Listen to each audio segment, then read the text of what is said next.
Magkano, miss? 150 po, ma'am. Thank you, ma'am. Thank you, sir. Ayan. Ang sabi, kailangan magpa-ID picture tayo na puti ang background. Ayan, maganda yan, no? Teka, matignan ko ang itsura ko. Hay! Ano ba yan? Hulas na pala ang itsura ko. Sandali, pupunta lang ako sa CR. Mag-aayos ako, ha? Tsaka lang. Bilisan nyo na yan. Oo, Andito tayo. O, sige na. Sandali lang. Makeup eh. Tol, nakapila ka? Opo, hinihintay ko lang nanay ko. Baka pwede naman ako mauna. Magsasara na kasi yung job fair dun sa mall eh. Nagmamadali ako. Po? Sige po. Sige.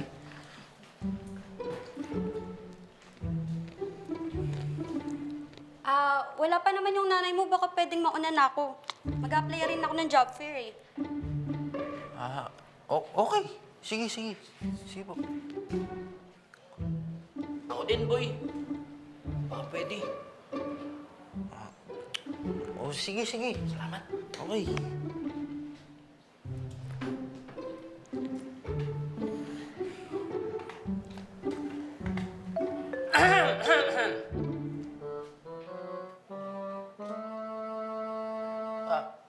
Una na po kayo. Tama. Okay po. Ay, naku, ready na ako. Teka! Bakit ang haba ng pila? Bakit napunta ka dito sa huli? Dumadami yung tao na yun. Tagal nyo kasi. Hindi pwede yan. Miss, hindi mo ba alam na sa pila dapat nauuna ang senior at PWD? Sige po. Mauna po muna yung mga senior citizen at PWD. Yes. Atras. Ay, hindi po kayo mukhang senior citizen. Ha? Ikaw talaga. Salamat, ha. Healthy lifestyle, syempre mga prutas, at saka malakas akong uminom ng tubig. Hindi po ibig ko sabihin. Ibig ko sabihin, hindi kayo senior citizen, kaya ito kayo sa likod. Hoy! Excuse me? Anong akala mo sa akin? Nagpapanggap? Ito ID ko, ha? Ito ID ko. Naku ba? Naiwan yung ID ko sa bahay! Nay, Ayan tayo eh. Oy! Hindi ako talaga. Naku! Kayo sa nakapila, doon na kayo sa likod. Doon na kayo sa likod. Hindi nga ako! Hindi ko kasalanan! Kasi hindi naman senior talaga ako! Naku, hindi ko naman sinasadya, kuya! Hindi ko siya tinulak. Tinanggal ko lang yung kamay kasi. Kakailamin. Hindi naman talaga siya kasi. Kitang-kita mo, di ba? Nawakan naman tinanggal ko lang. Tinulak niyo ako eh. Hindi ko tinulak.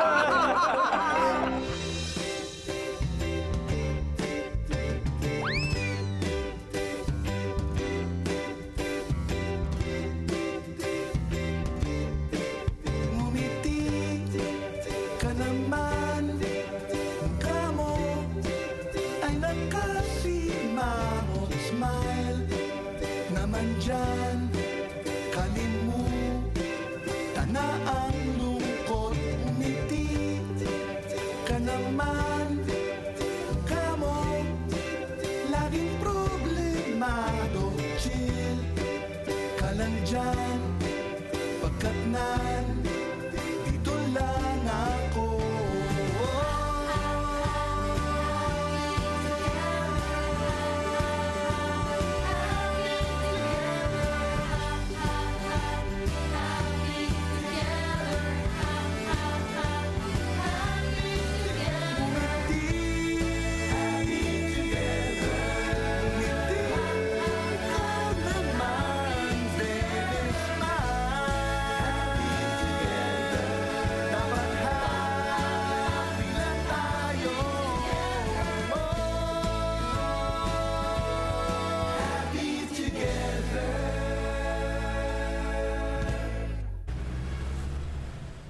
Boss Oka, ang kabilin-bilinan po sa akin ng may-ari ng fleet ng motor, dapat kabisado ng mekaniko natin yung manual ng motor para sa parts and troubleshooting.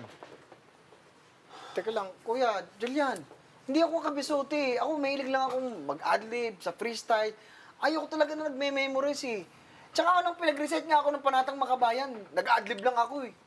Mike, hindi ka pwedeng mag-adlib dito, ha? Dapat kabisado mo yung manual. Kung ganun, ikaw na lang, Julian. Kaya, si Pam. Total naman, wala akong ginagawa tong si Pam eh. Hindi nga kami pwede ni Julian. Ang requirement, kabisado ng mekaniko. Mekaniko. Eh, sino ba talagang mas matalino sa inyo ni Andy? Ako, ano na. Tsaka lang, tsaka lang. Boss, Ano sabi mo, Kuya? sino mas matalino sa'yo? I felt insulted. Para nga yung manual. Ay, ang dali lang naman pala nito eh. Iksi-iksi. Ang yabang mo, brochure lang to eh. Hindi naman ito yung memorize mo. Ano ba yung memorize ko? Oh, ito ang manual. Ito yung manual. Kuya, dahil may tiwala ka sa akin, kayang-kaya ko to. Kaya mo yan. The Essential Guide to Motorcycle Maintenance. The Essential. The Essential. Ano? Anong next doon? The Essential Guide. Oh. The Essential Guide to. The Essential Guide to. Kaya. The Essential Guide to. Anong kasunod nung? Motorcycle! Ayun, nakalimutan ko lang. Essential Guide to Motorcycle Maintenance. Alam ko na, Kuya. Naman yan, Mike. Title pa lang. Hirap na hirap ka na kabisaduhin. Ano ba yan? Ang haba kasi. Kuya, Kuy, kanina pa kita tinatawagan eh. Ako, busy kami rito eh. Bakit ba? Anong problema? Si nanay nasa presinto. Ano?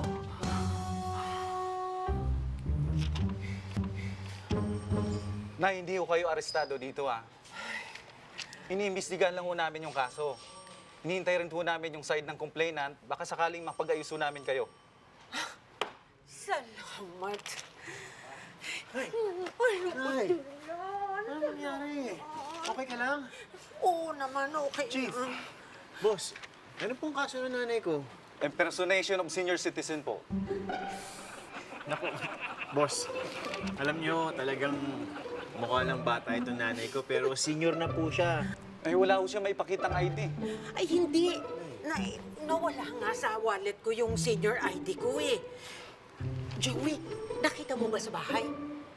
Wala na eh. Wala akong nakita dun. Pero boss, pwede naman po kaming pumunta sa munisipyo at kumuha ng birth certificate ng nanay ko, di ba? Sige po. Pero hindi lang ho yan yung kaso ni nanay. May physical injury pa po eh. Pilay yung tinulak niya. Napilay ho yung tinulak ng nanay ko. Hindi po. Tinulak niya yung pilay. Nay, tinulak mo yung pilay. Hindi ko sinasadya. Hinawakan kasi akong gano'n. Tinanggal ko lang naman. Ang pagtanggal ko, napalakas yung tulak. Ay, sorry. Ayun ang nangyari. Natumba. Alam niyo po, mas maganda pa maghanap na kayo ng abogado. Ano ka naman?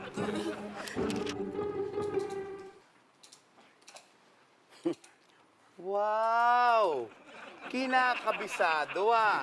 Yan ang gusto ko. Kuya, malapit ko na siya makabisado.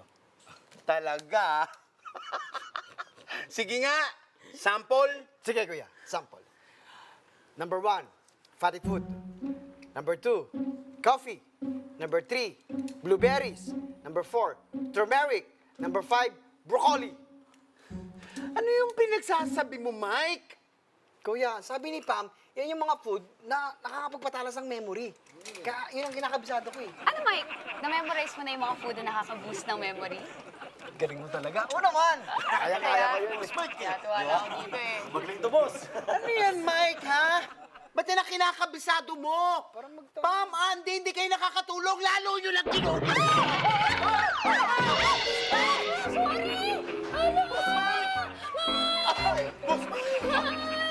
Okay ka lang! Hala! Boss, ito mo ginawa mo! Ay! Mike! Ang laki ng bukol mo! Mike, bukol lang yan. Malayo yan sa bituka, hindi ka mamamatay. Siguro tama ka, Kuya, kasi frontal bones lang naman to eh. Siguro naman dito magkakos ng concussion. Boss Mike, anong concussion? Concussion is a type of traumatic brain injury. Ang sign yon ay numbness, problem of balance, problem of speaking. Sigurado naman wala akong ganun eh. Kuya, itutuloy ko na lang yung pag-memorize ko ng maintenance nitong motorcycle. Sige. Motorcycle. Engine oil. Kuya, medyo napatagal ako eh. Pasensya ka na ha. Kuya, pumili ka lang ng random page dyan. Tapos, tingnan natin kung Pero saurado ka na. sigurado ka, kabisado mo na? Kabisado ko na. Pasensya ka na, natagalan pa nga ako eh. Sige, teka ha. Ito ha. Page daw, boss. Kahit anong page? Page 20. Motorcycle suspension. Motorcycle suspension. Motorcycle suspension. The primary goal of motorcycle suspension is to keep vehicle tires contact with the ground. Without proper suspension, tires would lose traction when encountering bumps, dips, or other ground imperfection. Tama ba, kuya? Tama eh.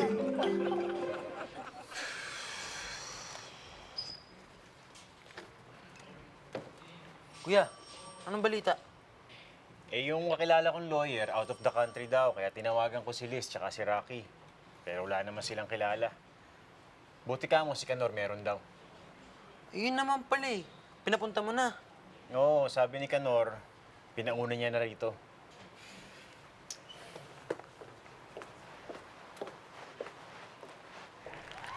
Hi, ikaw ba si Julian? I'm Attorney Vasquez. Ikaw yung relative ni Miss Crispina Rodriguez. Ako nga po, attorney. Buti ho, dumating na kayo. Eh, kwento ko na ho sa inyo yung nangyari. Yung nangyari sa nanay ko, tsaka yung sinasampang kaso sa kanya. Okay lang. Alam ko na. Impersonating a senior citizen at saka assault against a person with disability, di ba? Opo, attorney. Yun nga po, eksakto. Eh, ano ho bang gagawin natin, attorney? Tanong niyo sa abogado niyo. Ha? Kaya nga po tinatanong namin sa inyo. Sorry, there's been a misunderstanding. Hindi niyo ako abogado. Abogado ako ng complainant laban sa nanay ninyo.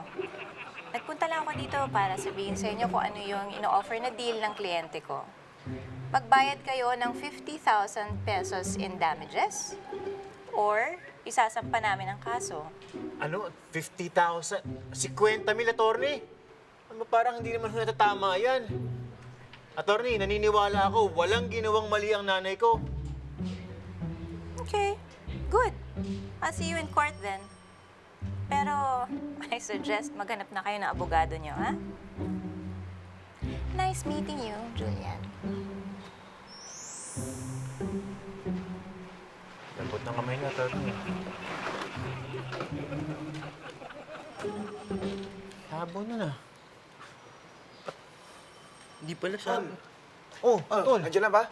Naku, salamat. Buti andito ka na. Nasaan na yung sinasabi mong abogado? Eh, ang sabi niya sa akin, nandito na siya eh. Teka, asan na ba yun? Ayan ha. Okay na kayo ha. Maiwan ko na kayo dyan. Excuse me. Open the door. Ito na pala siya eh. Eman!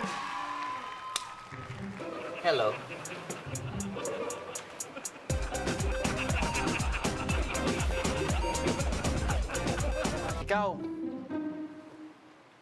Ikaw ang abogado namin? Well, of course, yes. I am the representative of Nanay Pining. And that's for free. That's what you call pro bono. Oo, teka. Abogado ka? Akala ko call center agent ka. Julian, nakausap ko na yung kliyente ko and willing siya makipag-negotiate sa amount. So, pwede niyong pag-usapan ng lawyer mo pagdating niya. Ehem. Dalawang ehem. Excuse me. From now on, you cannot talk directly to my client. I will represent Nanay Pining. Nice to meet you too. And I just want you to know, we will not pay damage to your client. Okay? Kumpanyero, alam mo naman siguro na physical injuries committed to a person with disability ay may punishment na 6 to 12 years in prison. Malit na bagay na yung 50,000 na hinihingi namin. Yun ay kung makakarating tayo sa korte. Alam mo ba na according to the Philippines jurisprudence, bago dumating ang isang kaso sa korte, dadaan muna siya sa isang mediation court. At sa mediation court, alam mo ba na wala nang kasamang abogado doon? Hindi mo na masusulsulan ang iyong client. At maaari siyang pumayag sa aming kagustuhang halaga.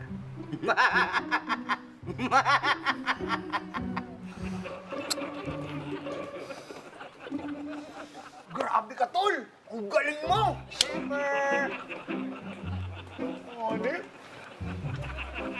Gotcha, my friend! Wow, wow, wow!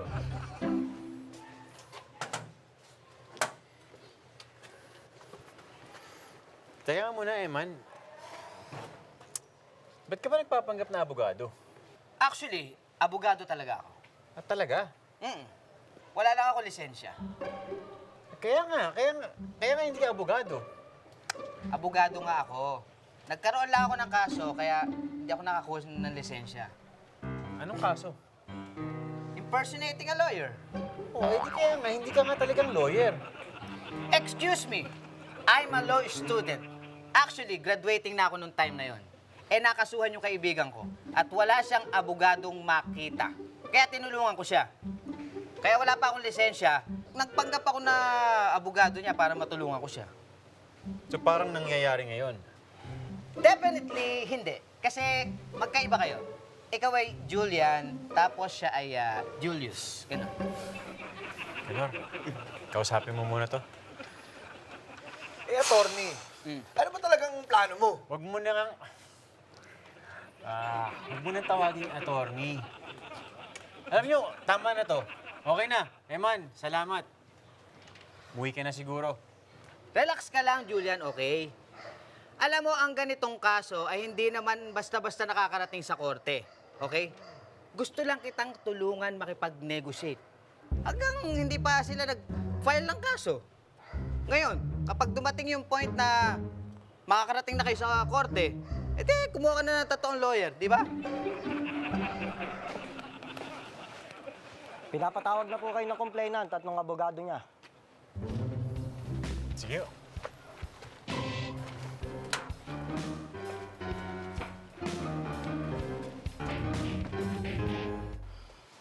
Mas mabuti pa mag-usap-usap kayo ng mga abogado nyo para hindi na ito umabot sa korte.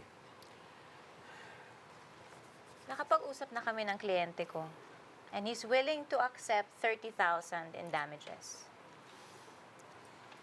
Your Honor, the Philippines jurisprudence clearly indicate that my client, the dependent, is not liable to that amount. Yes! And take note, in the case of Jose Labayen and John Cruz, the dependent only paid the amount of 5,000 pesos in damage. Beside, walang statement ng witnesses ang pinapakita sa plaintiff. Marami kaming nakausap na witness. Objection, hearsay. Sustain! Ay, naku, hindi pala ako pwede. Sorry. Pwede ko silang hinga na affidavit kung yun ang gusto mo. Objection, lack of foundation. Kulang sa foundation, yung affidavit? Hindi. Kulang sa foundation yung makeup mo.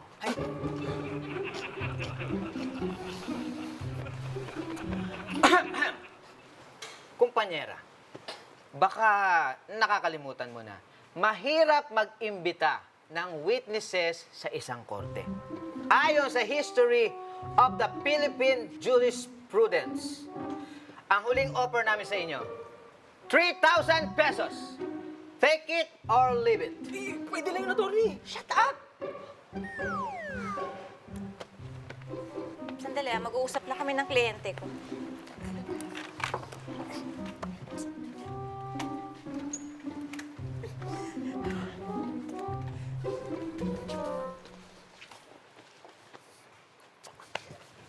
Galing mo pala, tol. Shepherd! Shepherd, thank you! No problem po. Nanay Pining. Yes! Friend! Para sa inyo yan. Para sa mga kaibigan. Galing! The Philippine Jurisprudence niya. Galing naman! While the basic function of the clutch is to temporarily disconnect the engine from the transmission and the drivetrain system which drives the rear wheel. Kuya, tama ba? Pakicheck. Tama! Galing! Mike! Paano mo nagawa yun? Boss, napanood ko to sa pelikula. Yung bida, hinimatay. Tapos nung nagkamalay siya, bigla siya nagka-superpowers, tumalino. Ay, oo. Parang si Mike, di ba? Ang ganun. Nung nauntog siya, tapos nagkamalay siya, tumalino din. Oo nga! Galing! Kaya boss, solve na yung problema mo. Pwede mo natawagan yung kliyente for inspection. Kayang-kaya na ni Mike yan. Sige! Tatawagan ko na. Galing. As soon as possible. Ano, boss?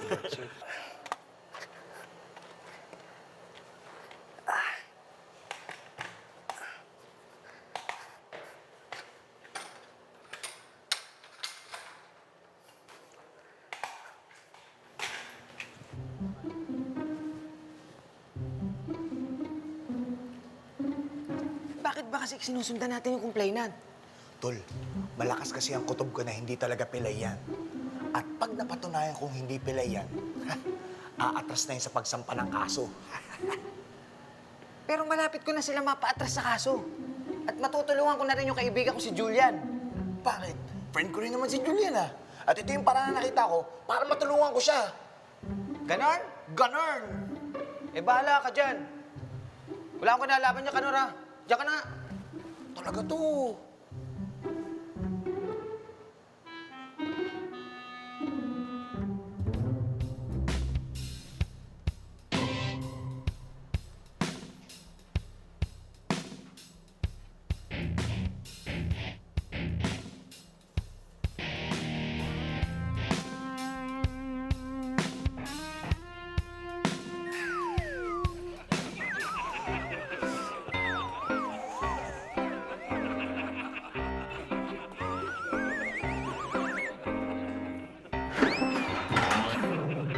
Sino yan?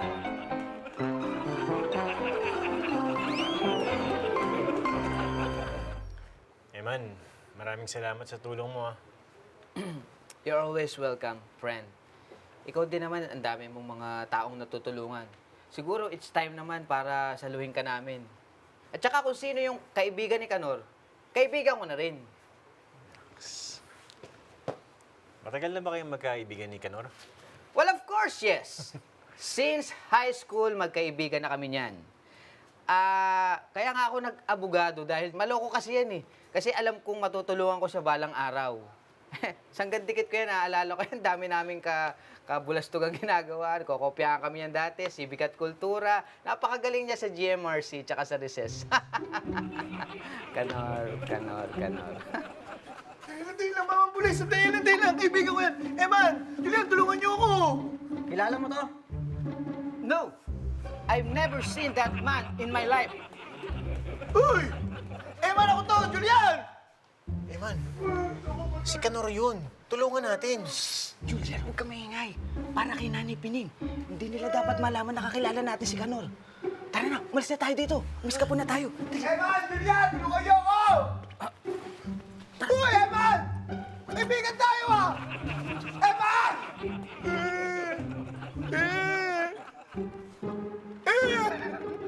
Mike, Kuya. tinawagan ko na yung kliyente. On the way na yon. Ready ka na ba? Kuya naman, nakita mo naman, di ba? Kayang-kaya ko na yan. Believe na believe ako sa'yo, Mike. At alam mo, proud na proud ako sa'yo. Alam ko naman, kuya, yan eh. Dahil alam kong lagi kang proud sa akin. Hindi naman lagi. Actually, kanina lang. Tuloy ka na pagbabasa ko, ah. Boss, alam mo, mabuti pa siguro, pasuotin natin si Mike ng helmet. Kasi baka mauntog na naman yan, delikado. Ba? Good idea, Pam. Sandali, Andy, boss, iabot mo yung helmet na yan kay Mike. Okay, boss? Iabot mo! Boss Mike! Dali! Boss Mike! Ate, bakit mo ako? Ibigay ko! Boss Mike, ano iabot mo ito? Kasi! Sorry! Boss Mike, kasi natalanta kay Boss Kaloka eh! Teka nga. Mike, subok lang ha. Memorize mo pa ba yung manual? Manual, yung the essential? Ay, Essential... Anong kasunod doon? wala naman tayo nito! Boss, nagre-ring ako. Sagutin mo, Pam! Naku, pabiyak! Hello? Yes, Papa. Upo na siya. Ako, Mike! Boss, pupunta na yung kliyente! Sinasabi ko na! Naku, ikaw na kasalanan nito eh! Kasi The essential guide to... Naku! Mas Mike, basahin mo ulit! Basahin mo! So paano? Are you ready for your verdict? May papakita ako sa inyong picture. Picture.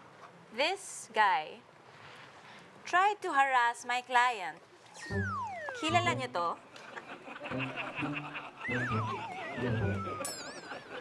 Excuse me, can I approach my client first? Sure. Ano? May picture siya ni Canor. Huwag kayo magsasabi na kakilala natin si Canor. Okay? Kahit anong mangyari, huwag kayong... Pero Iman, di ba masamang magsinungaling sa korte? Julian, you're so cute and naive, okay? Anak kay Nanay Pinim. Ano ba? Kailangan natin gawin to. Hindi makukulong siya. Ayoko makulong. Hindi. Sundin niyo na lang. Okay. Sige. Excuse me, I'm ready. Oh. Kilala niyo to? Hindi namin siya kilala. Hindi. Are you sure? Tingnan niyo mabuti. Hindi. Kahit ibaliktad mo At sandali. Parang kamukha niyo to eh. Ano, attorney? No! That doesn't prove anything else. Pwede namang ipa-photoshop to eh. Really? Attorney Emmanuel Arturo. Law student.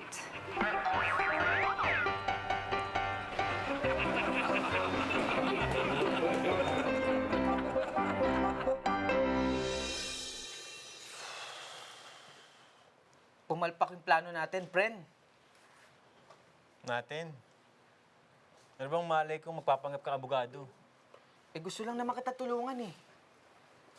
Kasama pa yung ginawa mo eh. I did my best. But I guess my best wouldn't good enough. Bumalik lang tayo sa dati. Oo nga. Because here we are back where we were before. Tumulong ka nga. Wala namang nangyari. Lumala pa. Nothing ever changes, friend. Friend, kakikilala ko lang sa'yo, tol. So we're back to be strangers? Wandering through all the same. Oh, hell, you got the door? Julian, can you find a way to finally make it right? Make the matches as a man. How?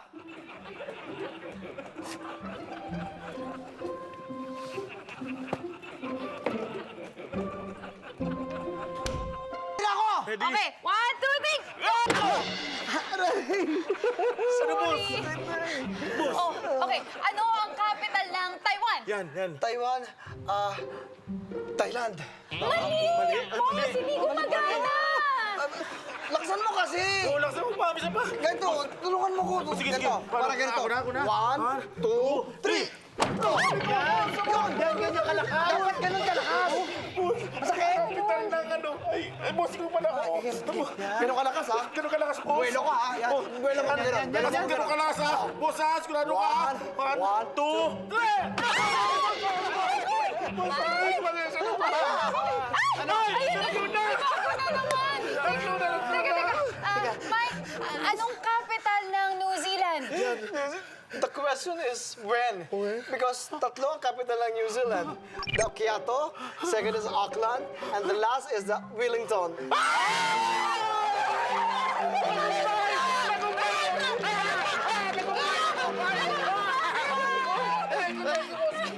Teka. May nag-message. nag-text. Ano sabi mo? Nag-text na yung fleet owner. I-reschedule na lang daw natin next month para we have more time. Naku, nasa Europe daw. Europe? Did you know that Europe has over 740 million population and has a landmass of... Mike! Pwede matayin na. Tubig! Tubig! Mike! Ano? Teka muna! Tubig! Kailangan ka pala dito, Mike! Tubig! Mike! Ayun! Ayun! Ayun na! Yes! Nakapag-desisyon na ang kliyente ko na taasan ang damages at gawing 80,000 pesos. Attorney, mas mabuti pa siguro kung isampan nyo na yung kaso nyo sa piskal. Tapang mo ah. Sino naman magre-represent sa'yo? Yung friend ko, si Eman. Si Eman? Tinatago ba ako, Julian? Oh, Eman, kala ko umuwi ka na. Hindi pa ako umuwi kasi malakas pa ang ulan at nagpapatila pa ako. Yan. Hindi naman abogado yan eh. Oo nga. Oo nga, attorney, pero kaka-search ko lang sa internet. And according to Section 34, Rule 138, the appearance of a non-lawyer as an agent or friend of the party litigant is expressly allowed. Yun. Oh, okay. Tama. And speaking of friend, attorney, Chief, may pinadalang video yung kaibigan kong si Kanor. At sa videong to, Chief, kitang-kita. Yung kliyente mo, attorney, tinanggal niya yung cast ng kanyang binti. At kitang-kita rito, Chief, tignan mo. Hindi naman po pala totoong PW dito eh. Hindi naman siya totoong pilay, oh. Ay, oo nga! And impersonating a person with disability is punishable by law according to Philippines jurisprudence. Yes. Ka talaga pilay? Attorney, I can explain. Pagkalit niyo yan! Makakatakbo ka sa akin! I'm a professional runner! Ay! Pagkalit niyo yan! Grabe! Habal! Niluloko lang pala. Yan ang galing mo. Salamat. Ikaw din. Salamat, Eman, ha? Oo. No problem. My friend, you're always welcome, both of you, of your mom. Ano, ma'am? Hindi nga. Ano, ate ka pa? Tumaling ka? Sir! Kaya panihin ko sa... Hindi ko na makinig! Sorry po! Hey, nako. Julian, pasensya na ha. Kung minsan kaming mga abogado, naloloko din ng mga kliyente namin. Kaya siguro, attorney, mas maganda kung kaibigan mo yung abogado mo, no? If you need proper representation, call me. Salamat, attorney. Sige.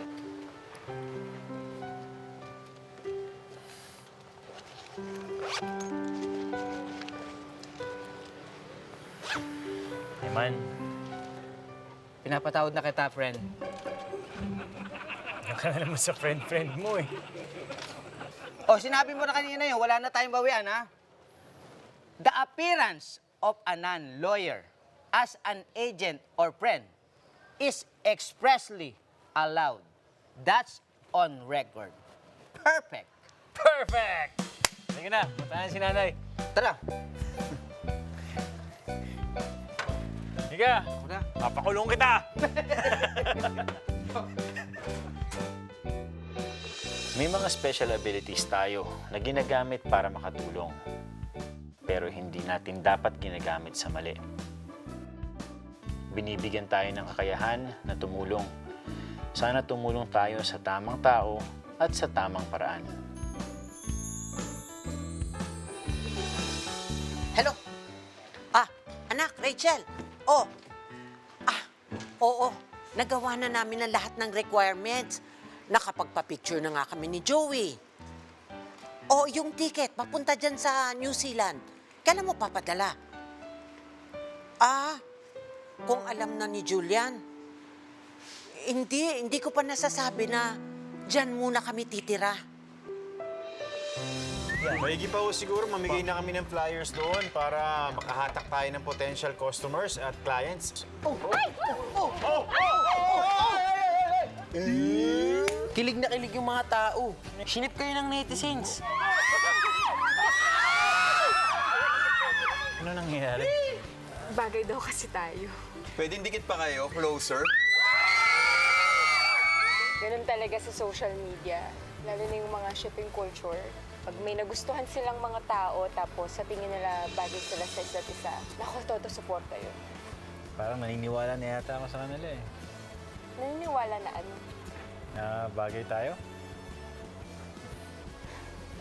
Happy ako na nakilala kita. Ako din.